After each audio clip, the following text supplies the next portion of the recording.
Bago tayo magsimula mga bata, ako nga po pala si Teacher Mac, ang inyong guro ngayong umaga. So, maaari bang magsitayo ang lahat para sa ating panalangin ngayong umaga?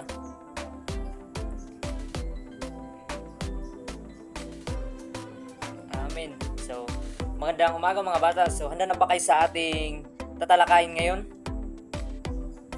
Okay, magaling.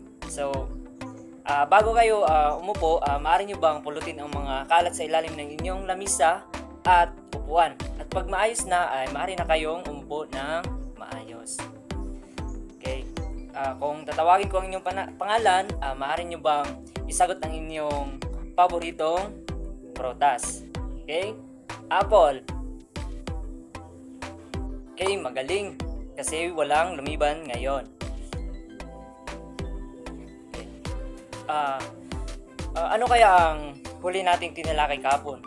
Kung sino ang gustong sumagot, pari lamang itaas ang inyong kanang kamay. Okay? Maliwanag ba yun mga bata? Okay. Mabait kayo ha. Bago tayo magsisimula sa ating aralin ngayon, meron muna akong ipapakita sa inyo ng iba't ibang larawan. Okay. Tignan nyo. Larawan 1. Larawan 2, tsaka larawan 3 and 4. Okay. Kita nyo ba yan mga bata? So, base sa inyong mga obserbasyon sa larawan na yan, ano ang inyong mga napapansin o idea? Ikaw, Jaycon, ano ang inyong napapansin sa mga larawan na yan? Okay, magaling. Bigyan ng 3 bagsak. At bakit kaya ginagawa nila yan? Maganda bang, meron bang magandang maidudulot yan sa ating bansa o sa ating komunidad? Ikaw, Bernadette, meron ba? Okay, magaling. Bigyan ng 3 bagsak.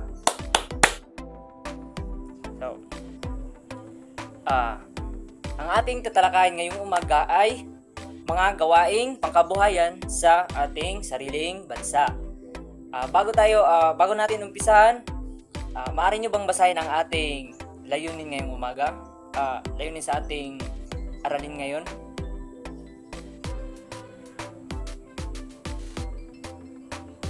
Okay. So, una, gawaing pangkabuhayan sa ating bansa. Una is agricultural. Ito ay tumutukoy sa mga produkto na nanggagaling sa lupa at karagatan. Sino dito ang makapagbigay ng mga produkto na nanggagaling sa lupa at karagatan? Maaari lamang itaas ang kanang kamay pag gustong sumagot. Okay? Maliwanag ba mga bata? Okay. Ikaw, so ano ang mga halimbawa? Okay, magaling. Bigyan ng 3 bagsak. Okay.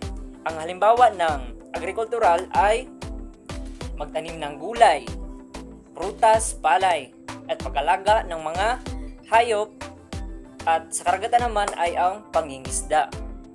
Okay, naintindihan mga bata? Okay, so proceed tayo sa pangalawa. Pangalawa is industriya.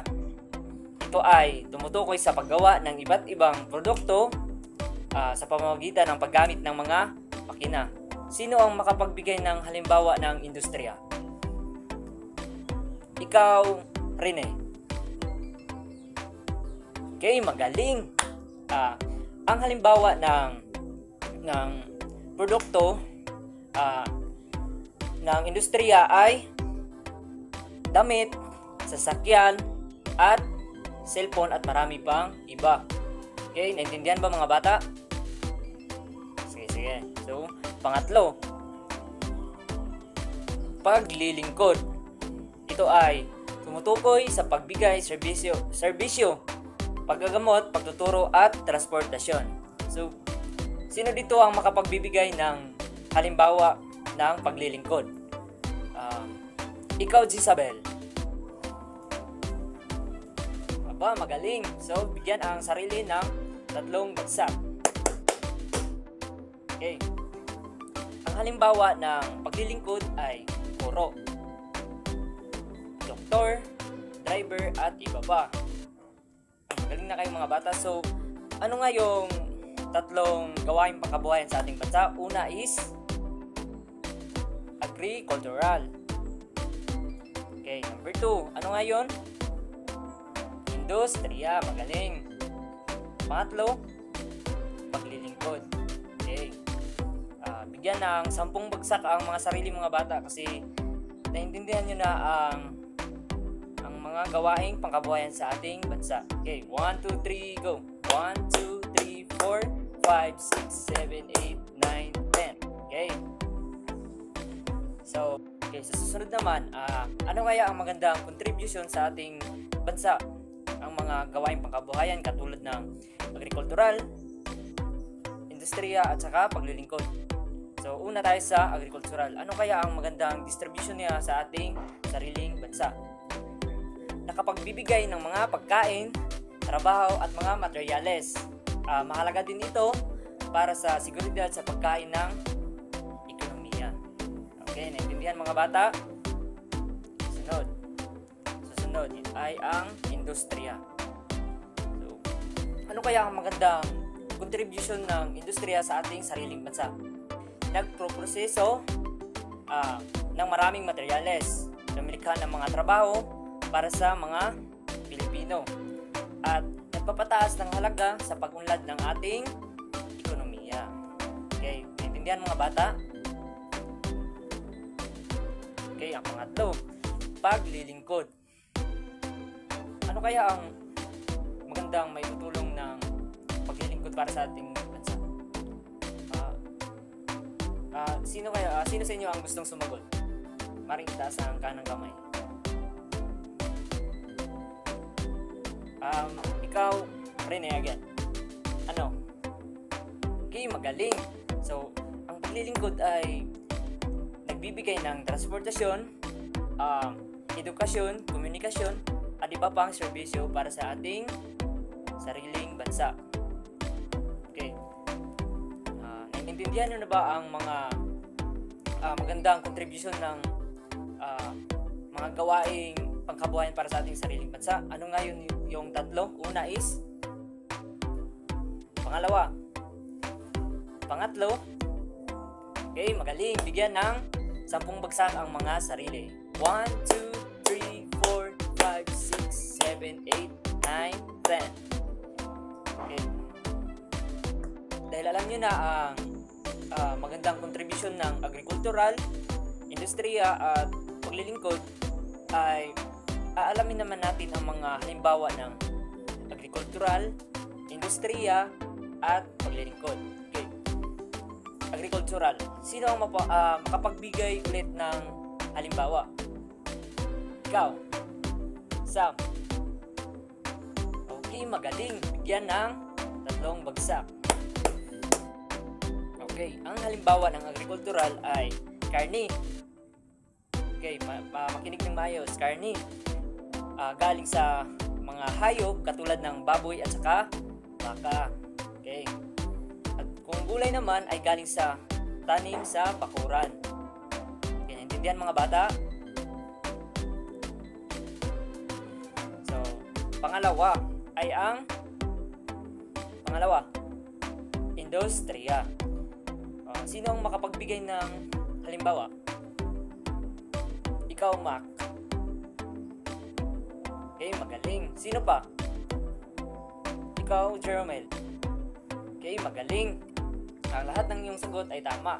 Ang halimbawa ng industriya ay damit, sapatos, mga produktong gawa sa pabrika o makina. Okay, naintindihan mga bata? Okay, magaling. So, proceed tayo sa pangatlo. Ang paglilingkod. Halimbawa, driver. Alam niyo ba ang driver mga bata ay naghahatid ng mga pasahero? Yan ang halimbawa ng paglilingkod. O di kaya, doktor, nanggagamot ng mga may sakit. Okay, naintindihan mo mga bata? Kung ganon, proceed tayo sa ating activity. Handa na ba kayo mga bata? Okay, kinig ng mayos. Hatiin ko kayo sa tatlong grupo. At bawat grupo ay pipili ng gawaing pangkabuhayan. Diba? Tatlo yun. Una is agricultural, industriya, at paglilingkod. Pipili lamang kayo doon. Okay. At bawat grupo ay maglista ng 10 produkto, serbisyo sa napiling gawaing pangkabuhayan. At pipili kayo ng isang representative para i-present ang inyong mga ginawa. Okay? Maliwanag ba mga bata? Tanong. Kung ganoon, sige, maaari na kayong mag-umpisa. Bibigyan ko lamang kayo ng 10 minuto para gawin ang aktibidad. Okay? Tapos na kayong mga bata? Sino ang gustong mauna? Okay, kayo. Group 1. Halika rito sa harapan. Okay, bigyan ng 3 bagsak. Dahil alam nyo na ang mga iba't ibang halimbawa ng agricultural, industriya, tsaka paglilingkod, ay meron na tayong susunod na activity. Papakita ako sa inyo ng 5 larawan. At tutukuyin niyo ito kung ito ba ay agricultural, industriya, at saka paglilingkod. Okay. Ito, larawan 1. Ano kaya ito? Okay, magaling. Ito ay paglilingkod. Bakit kaya ito ay paglilingkod? Okay, magaling dahil siya ay isang driver. Naghahatid ng mga pasahero. Then, pangalawa, ano kaya ito? Ito ay kabilang sa industriya. Dahil, bakit? Gawa sa makina. Okay, magaling. Pangatlo, sa larawan na to, ano kaya ang kanilang ginagawa? Ito ay kabilang sa agricultural. Dahil sila ay nangingisda. Okay, magaling ha. Pangapat, saan ito nabibilang? Sa agricultural kasi nagtatanim sila ng gulay. Okay, panglima, saan ito nabibilang? Sa industriya. Bakit? Okay, kasi gawa ito sa makina. Itong mga damit natin ay gawa sa makina. Okay, magaling nga. Bigyan ng 10 bagsak ang mga sarili. 2, 3, 4, 5, 6, 7, 8, 9, 10. Okay? So, mga bata, bakit kaya mahalaga ang iba't ibang gawain pangkabuhayan sa ating bansa? Ikaw, Rene, bakit kaya? Okay, magaling. Ano kaya ang mga magandang contribution nito sa ating bansa? Ikaw, Jaycon, ano kaya? Okay, magaling. Lahat ng inyong mga sagot ay tama. Mahalaga ang pangkabuhayan sa ating sariling bansa ay para umunlad ang ating ekonomiya. At magandang contribution dito sa ating bansa ay mabigyan ng mga trabaho ang ating mga unemployed people. Wala na kayong mga katanungan dyan mga bata? Okay, kung wala na, ay dadako tayo sa ating pagtataya. Okay, kumuha ng malinis na papel. Okay, makinig ng maayos. Magbigay ng 5 halimbawa na gawaing pangkabuhayan na makikita sa ating komunidad. At isulat ang kanilang mga mabuting contribution sa ating bansa. Okay? Bibigyan ko lamang kayo ng 5 minuto para sagutan ang pagtataya na inyong gagawin. Okay, kung tapos na kayong mga bata ay kukunin ko na ang inyong mga papel. Okay. Sa inyong takdang aralin, sa inyong bahay ay magsulat kayo ng kahit 5 produkto